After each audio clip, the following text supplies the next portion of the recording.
शिशु संगोपन संस्था संचलित सविता रमेश फिरोदिया प्रशाला Ahmednagar standard 6 subject English the duck and the kangaroo.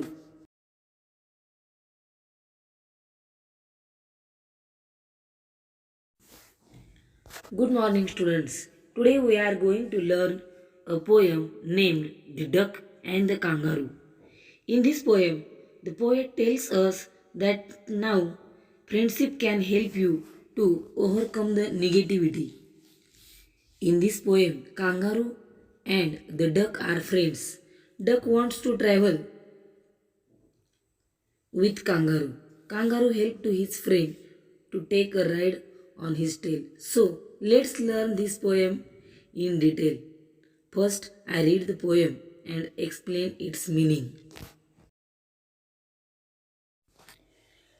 Said the duck to the kangaroo,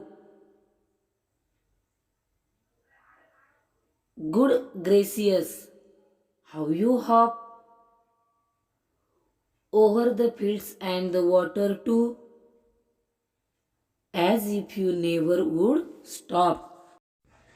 बदक कांगारू या प्राण्याला म्हणतोय की किती आश्चर्य आहे ना, तू पाण्यावरून शेतावरून कुठूनही उड्या मारू शकतोस, तुला कुणीही थांबवू शकत नाही. तू तुझ्या मनाने एका ठिकाणावरून दुसऱ्या ठिकाणी जाऊ शकतोस, स्वतंत्रपणे फिरू शकतोस. My life is bore in this nasty pond and I long to go out in the world. Beyond I wish I could hop like you, said the duck to the kangaroo. तो बदक कांगारूला म्हणत आहे की या घाणेरड्या तळ्यामध्ये माझं जीवन अगदी bore झाले, कंटाळवाणं झाले. मला इथून कुठेतरी बाहेरचं जग पाहायचं आहे, बाहेरच्या जगामध्ये सुद्धा मला फिरायचं आहे. माझी तीव्र इच्छा आहे की मी बाहेरचं जग पाहावं. Said the kangaroo to the duck, "This requires some little reflection.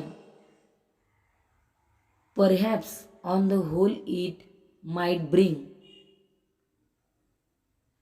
me luck and there seems but one objection." Reflection, objection हे रायमिंग वर्ड्स इथे आले आहेत.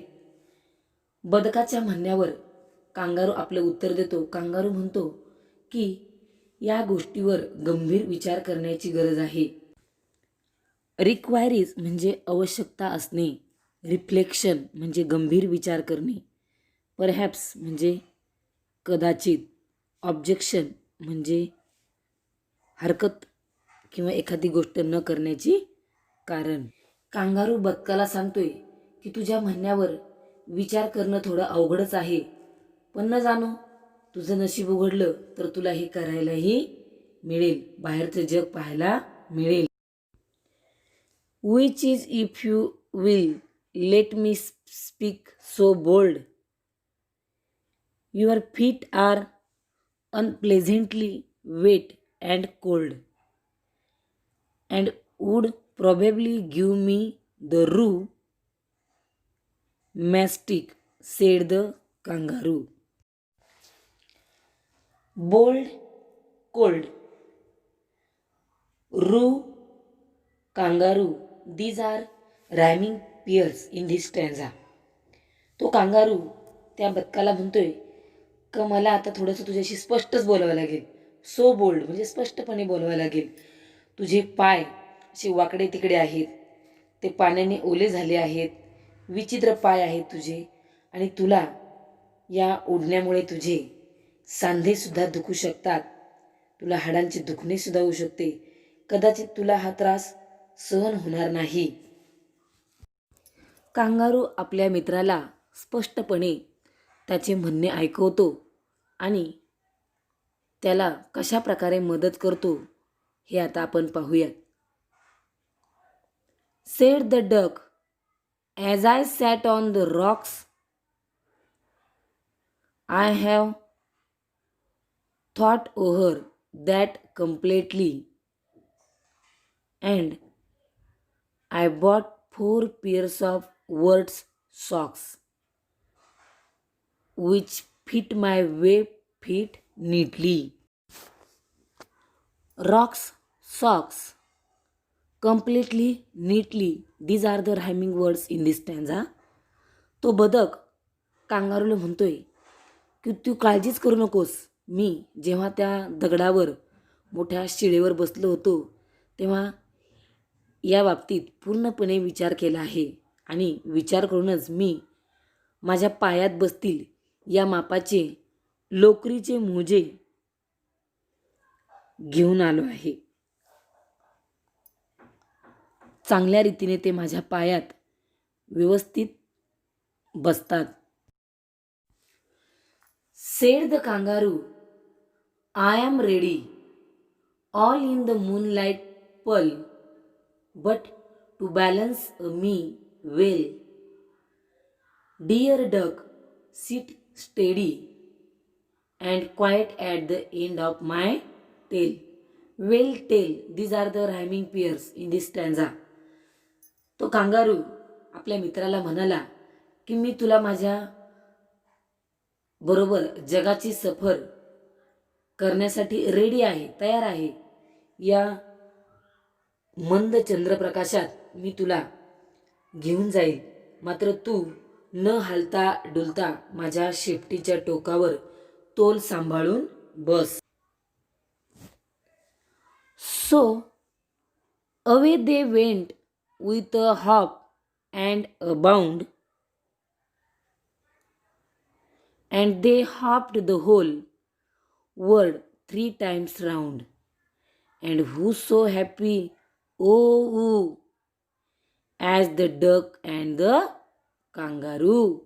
आणि संपूर्ण तयारी करून त्यांनी कांगारूने बदकाला आपल्या शेपटीवर बसवलं आणि एक जोराची उडी घेतली आणि संपूर्ण जगाला 3 वेळा त्याने गोल बदकाला फिरून आणले आणि दोघंही या फिरण्यामुळे अतिशय खुश झाले. पहा, कांगारू आणि बदक दोघे मित्र होते. आपल्या मित्राची जग बघण्याची इच्छा कांगारूने आपल्या प्रयत्नांनी पूर्ण केली. असा असतो मित्र. Read this poem once again and repeat after me.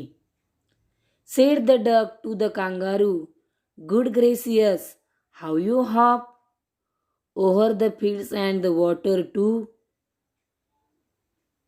as if you never would stop.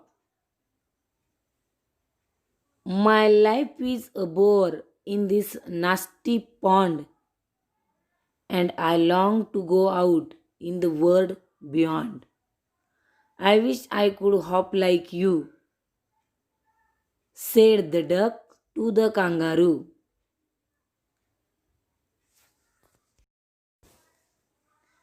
Said the kangaroo to the duck, this requires some little reflection. Perhaps on the whole it might bring me luck. And there seems but one objection,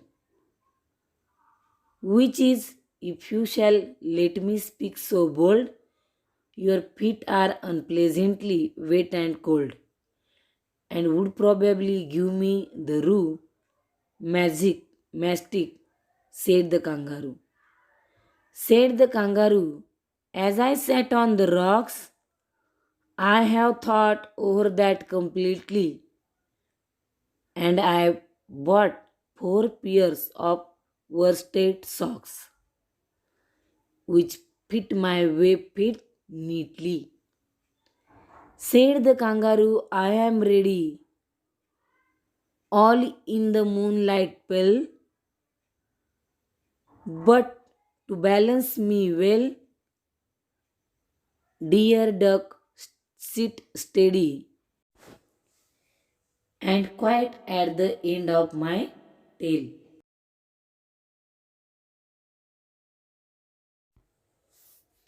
So away they went with a hop and a bound,